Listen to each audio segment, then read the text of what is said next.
Reverend Eddie can get your rest. Amen. Let Brother Charman carry the service on. Yes, yes. Somehow I made it on down here this morning. I'm growing strong about a minute.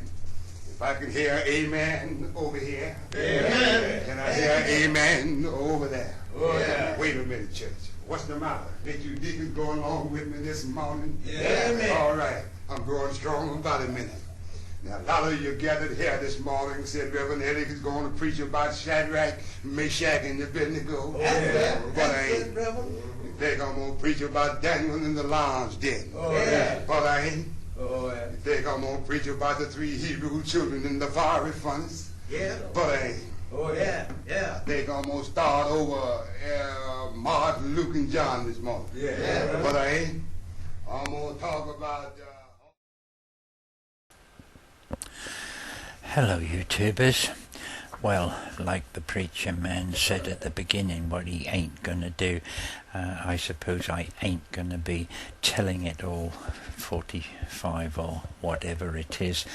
I'm going to be telling you a bit of follow-up from my video about my life in my 80th year. Just to tell you of the way that it is developing now into different channels and explain how that has come about. Well, I think, as you know, I get an awful lot of letters, and most of my time is spent in replying to those. And of course, I mean, that is a joy, something I like very much, but it does take up a lot of time and maybe prevent me from putting up videos sort of every day like some people do. However, to sort of tell you the way in which it's changing, I've got a document here. It runs to about 25 A4 pages of a dissertation, I suppose you would call it, by a student in England doing his PhD. And of course I can't do justice to a critique on a PhD of such a scholarly sort of document, but he has looked into the business of old people, and his dissertation is called YouTube and Intergenerational Communication, the Case of Geriatric 1927. So he has used me as an example to support his arguments, and basically he argues that as the age of the population increases and we're all getting older and older, and all then the problems that are faced by looking after us, and how we can keep ourselves alive longer and more active by doing things, basically. And he looks at 8 of my videos. He analyzes the percentages of young people that there were on YouTube and how that has changed, and he analyzes my comments, all of my comments, and sees also how they have changed over time. And perhaps if I just read maybe the last little one of the last bits, he said, hence, in order to develop technologies that will empower older people, it is necessary to move beyond this limited conception of them and start considering the whole depth of their experience, acknowledging their full potential as family and community members. Supporting and encouraging intergenerational communication through technology design is an important way of including older people in the ongoing developments of human society.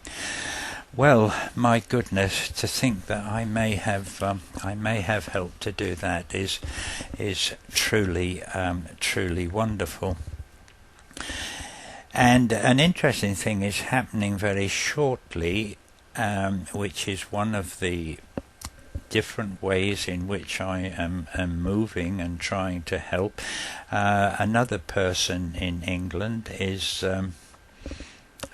setting up a computer group within a residential home for old people, and we hope that we can get a link up through Skype, the internet voice telephone system, and there are going to be 2 sessions of an hour each, one in the morning and one in the afternoon, where hopefully they will be asking me questions and I will be talking to them.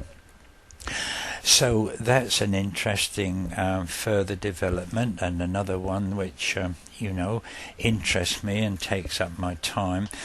But I'd like to just read you a few extracts from these many letters that I get, and I printed 1 or 2 out at random, and they are representative of many that I get, and some of them I can hardly read without getting tearful.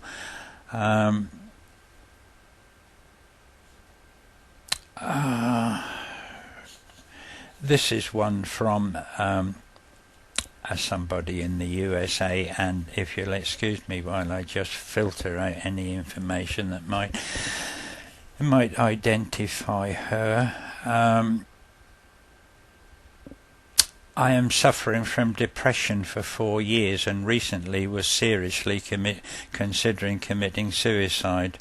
Yeah, I know how foolish it sounds. I was at YouTube basically to watch only violence videos to train myself to get rid of the fear of death. Then I accidentally saw your video and watched a couple of more of yours. I started to cry. Watching your video made me think about myself, my life, my current struggle, and the stupid idea of killing myself.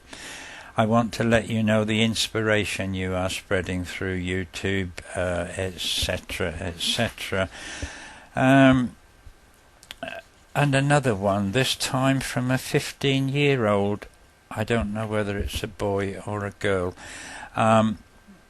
I wanted to thank you for being yourself. Everyone these days seems obsessed with trying to be something they cannot be. But you, on the other hand, just present yourself to the world as you are.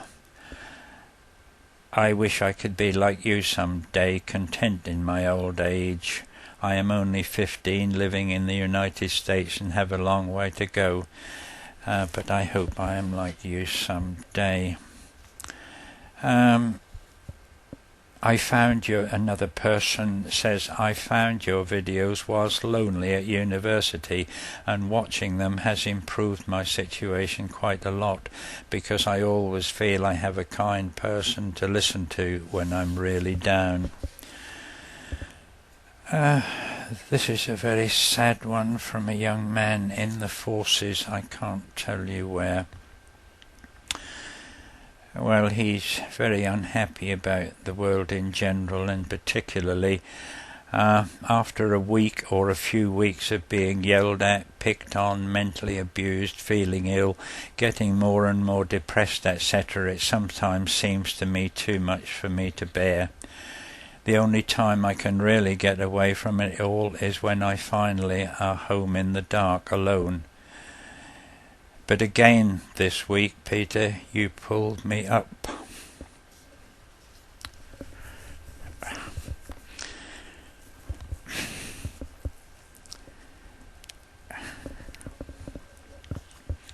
And you have done it many times before. And again, they go on. I am a freshman in college. He had an unhappy time. But now, since watching this 9-minute video, I can't help but be happy and smile again. More than I ever thought. I can safely say I have not had a bad day since. I won't read any more. They are... I thought I'd let you know that I saw you on TV in Turkey today. Right, okay. So Oh, yes, there is one more I want to read because it leads on to another subject. I can't see through tears now. Just a minute. This is from a person in Korea. She tells a lot about her life. I was never the type of student to be remembered as hard-working until just a year ago, when I started to make a dramatic change. Before that, I was an angry teenager. I guess that's one way to put it. I had crazy hair, and as far as I can recall, I had around 11 holes pierced all over my body. And thank heavens I didn't get any tattoos. I did everything a senseless young girl could do to hurt myself, and oftentimes I went a little too far. But that's a story, that's another story. Right now I'm just an average student living a geeky life, and I'm more than proud to say it. Well, it's a different sort of letter, but it leads me to think how many of us old people are very cynical, and how we can, if we're not careful, stereotype people and write everybody off, particularly teenagers, really knowing that they will work their way through it and that they will become nice, ordinary people in the end. And maybe even some of these nasty people on YouTube, when they marry and get their children, they too may change. However, I have gone on long enough, but really just as an explanation to tell you how my life has changed and how wonderful it is, and possibly as an excuse as to why I can't put all these clever videos up with all the technical bits on the forefront, much as I would like to.